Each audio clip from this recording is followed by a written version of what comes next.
আগের দিন আমার রবিবারের সারাদিনের কাজকর্মের পার্ট 1টা আপনাদের দিয়েছিলাম। ভিডিওটা তো অনেক লেন্দি হয়ে যাচ্ছিল, সেই কারণে আর সবটা দিইনি। আজকে তার পার্ট 2।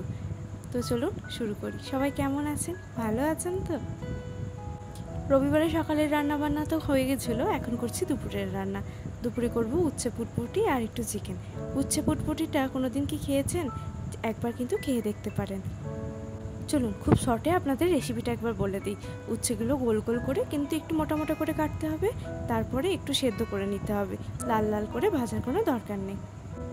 আবার কি, তারপরে একটু সর্ষে বাটা দিয়ে সর্ষে বাটাটা বেশ একটু নাড়াচাড়া করে নিয়ে তারপরে সামান্য একটু জল দিয়ে দিতে হবে। একটু মাখো মাখো হবে আর কি ব্যাপারটা। খেতে কিন্তু বেশ ভালোই লাগে গরম ভাতে। আর এই গরমকালের দিনে একটু উচ্ছে হলে তো ভালোই লাগে। রোদটার থেকে ঘুরে এসে উচ্ছে খেলে ভাতটা কিন্তু খেতে বেশ স্বাদ লাগে। আর ওই জ্বর মুখেও কিন্তু এই রেসিপিটা খেতে বেশ ভালো লাগে। একবার চেষ্টা করে দেখতে পারেন, তারপর আমাকে কমেন্ট করে জানাবেন কেমন লাগলো। ওদিকে আমার উচ্ছে পুটপুটি হয়ে গেছে, আর তারপরে চিকেনটা কষাতে দিয়ে এসেছি। তো ভাবলাম পুজো তো আসছেই, তো ঘরের এই একটু ঝাড়া মোছা এখনও বাকি আছে। এই যেমন ড্রেসিং টেবিলটা আর একটু মিটকেসটা পরিষ্কার করতে হবে। আর সমস্ত ঝুলটুল ঝাড়া হয়ে গেছে।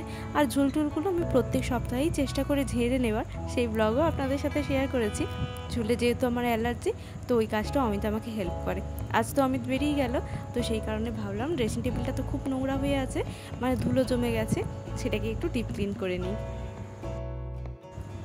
যদি কোথাও যায়, কোনো অনুষ্ঠান বাড়ি, যা কিছু সাজগোজ থাকে সব বের করে নিই, আর তারপর সেগুলোকে আর ঠিক মতন জায়গায় রাখা হয় না। যখন আবার ড্রেসিং টেবিলটা ডিপ ক্লিন করি, তখন আবার সেগুলো ঠিকঠাক জায়গায় রেখে দিই। এই এখন যেমন সব গুছিয়ে রেখে দেবো, আবার দুর্গা পুজোর পরে সব অগোছালো হয়ে পড়ে থাকবে, সেও আবার এক সময় ডিপ ক্লিন করে নেব। এইভাবে আমি আমার ঘরের জিনিসপত্র প্রায় সময়ই ডিপ ক্লিন করে থাকি।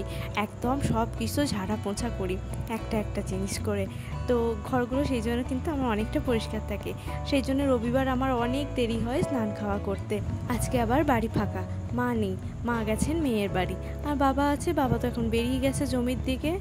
আর এদিকে অমিত গেছে বেরিয়ে। এখন নিশ্চিন্তে রান্নাবান্না করি। একা ঘরে থাকে, মানে নিজের মতন সমস্ত কাজকর্ম করা যায়।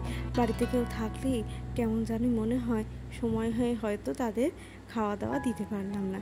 আর একা মনের মতন কাজ করে গেছি। ঘড়ির দিকে তাকাইও নি, কিন্তু আমার সময়ের আগেই কাজকর্ম সব হয়ে গেছিলো। আর এই ড্রেসিং টেবিল গোছাতে গিয়ে যে কত অপ্রয়োজনীয় জিনিস পেয়েছি, মাঝে মাঝে তো হাসিই পাচ্ছিল যে এইগুলোকেও আমি সাজিয়ে রেখে দিয়েছি। তার মধ্যে আছে আমার একটা হজমোলার কৌটো। জানেন, হজমোলা যখন খেতাম তখন খেতাম, তারপরে আর হজমোলা খাওয়ার কথাও মনে নেই। ওই যে দেখুন দেখা যাচ্ছে। আর এদিকে নেল পলিশগুলো অর্ধেক গেছে নষ্ট হয়ে, পড়া হয় না কিন্তু জমিয়ে জমিয়ে রেখে দিয়েছি। চলুন আর একবার গিয়ে দেখে আসি আমার ওদিকে চিকেনটার কী অবস্থা। চিকেনটা এখনও একটু কষানো হবে, এখনও জল রয়েছে, মানে মাংসর থেকে যে জলটা বের হয় সেই জলটা এখনও শুকোয়নি। সেই জলটা তো শুকোক, তারপরে তেল ছাড়বে, তারপরে আলু দেব, আর তারপরে আবার সামান্য একটু জল দেব যাতে একটু গ্রেভি গ্রেভি হয়। এই যে জায়গাগুলো এত ধুলো পড়ে যায়, মাঝে মাঝে ভাবি যে রাস্তার থেকে এত দূরে ঘর, তারপরেও যে কী করে যে এত ধুলো আসে কে জানে। আমি জানি না এই জিনিসটা কতদিন চেনেন, আর এরকম পালি দেখেছেন নাকি আগেও। লক্ষ্মী পুজোর সময় আমাদের যে পালিটা ব্যবহার করা হয় সেটা ওই বেতের তৈরি, আর বাঁশ বা বেত যা দিয়ে হোক সেই দিয়ে তৈরি হয়। আর এই পালিটা হলো আমার দিদা আমাকে দিয়েছিলেন ছোটোবেলায়, যখন রান্নাবাটি খেলতাম তখন এই পালিটাকে হাঁড়ি বানাতাম, বেশ সুন্দর খেলা হতো। আর এটা হচ্ছে সিলভারের, কিন্তু আমি এখনও এটাকে যত্ন করে রেখে দিয়েছি, আর সঙ্গে করে শ্বশুরবাড়িও নিয়ে এসেছি। আর এটাতে এখন আমি খুচরো পয়সা জমিয়ে রাখি। আমার এটা ভীষণ পছন্দের, অনেক স্মৃতি জড়িয়ে আছে এটার সঙ্গে। নিজের ছোটোবেলা, দিদার স্মৃতি, সব কিছু এগুলো যেন একদমই ভোলার নয়। যখন এই ব্লগ করা শুরু করলাম, তখন এই ছোট্ট ছোট্ট জিনিস আপনাদের সাথে শেয়ার করতে পেরে ভারী ভালো লাগে। নিজেরও যেন সেই ছোটোবেলার স্মৃতিগুলো মনে পড়ে যায়, বা সেই বিষয়ে যাই স্মৃতি হোক না কেন সেটা মনে পড়ে যায়, তখন ভীষণ ভালো লাগে। ওদিকে চিকেনটাও আমার কষানো প্রায় হয়ে গেছে। দেখেছেন, যখন থেকে এই কাজগুলো করছি তখন থেকে আমি চিকেন কষাচ্ছি, কিন্তু সবাই বলে চিকেন হতে বেশি সময় লাগে না, কিন্তু আমার বাপু অনেকটাই সময় লাগে।